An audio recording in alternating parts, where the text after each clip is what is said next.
بسم اللہ الرحمن الرحیم۔ ایک آیت اللہ بروجردی جو کہ بہت بڑے مراجع تھے اپنے زمانے کے، ان کے زمانے میں ایک اور شخص بھی تھا، عالم تھا آیت اللہ بروجردی، اس کے گھر مجلس سننے جاتے تھے، اس کی مجلس سنتے تھے۔ بیان کرتے ہیں کہ آیت اللہ بروجردی نے انہیں کہا جب لوگ کم ہو گئے، کہا کہ میں اتنا عالم کا مرجع ہوں، لوگ میری تقلید کرتے ہیں، لوگ مجھے مانتے ہیں، لیکن جو تاثیر آپ کی زبان میں ہے وہ میری زبان میں ویسی تاثیر نہیں۔ میں بھی پڑھتا ہوں لیکن جو آپ پڑھتے ہیں وہ کوئی اور نہیں پڑھتا۔ کہا ماجرا کیا ہے؟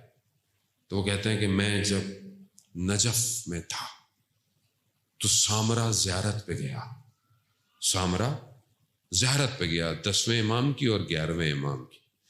جب میں زیارت پہ گیا تو آپ جانتے نا وہاں سب اہل سنت رہتے تھے، اب خالی ہو گئے ظاہر ہے، پہلے اہل سنت ہی رہتے تھے سارے، اور خدام بھی اہل سنت تھے حرم کے۔ تو کہا میں نے اس کو خدام کو تھوڑے سے ہدیہ دیا، کہا کہ رات کو جب دروازہ بند کرو تو مجھے اندر رہنے دینا، صبح کھول لینا۔ اس نے ایسے کیا، بند کر دیا۔ رات ہو گئی، رات میں عبادت کرتا رہا۔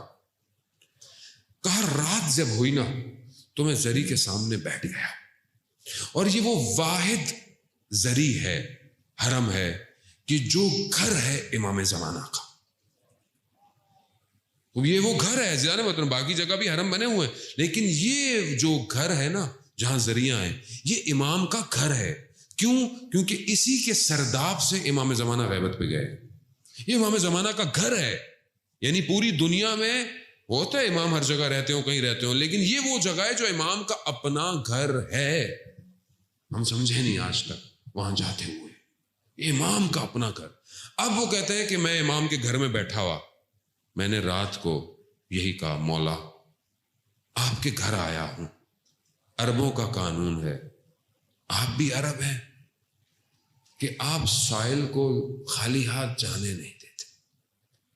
کہا دوسری، آپ کے والد کا مرقد مبارک میرے سامنے ہے، یعنی 11ویں امام کی زری میرے سامنے ہے، آپ کو آپ کے والد کا واسطہ اپنی زیارت کروا دیں۔ اللہ، کہا یہ میں نے کہا، رات گزری، دروازہ بند ہے، دیکھا نور دروازے سے داخل ہوا، نور مجسم ہوا، امام حاضر ہو گئے۔ امام نے میری طرف دیکھا، کہا بولو کیا حاجت ہے؟ میں نے کہا مولا کوئی حاجت نہیں، آپ کی سلامتی چاہتا ہوں۔ اللہ، امام نے پھر پوچھا، کہا بتاؤ کیا حاجت ہے، ہم تمہاری ہر حاجت پوری کریں گے۔ کہا مولا نہیں، مولا بس آپ کی سلامتی چاہتا ہوں۔ امام نے تیسری دفعہ پوچھا، پھر اس نے یہی کہا مولا آپ کی سلامتی چاہتا ہوں۔ امام نے اس کی طرف دیکھا، کہا تمہیں تو مانگنا بھی نہیں آتا، جاؤ جاؤ ہم نے تمہیں علم دیا۔ کہا یہ امام کا دیا ہوا علم ہے جو زبان میں تاثیر پیدا کرتا ہے۔ کا پرچم ہے علمدار کا پرچم، اونچا ہے میرے سید و سردار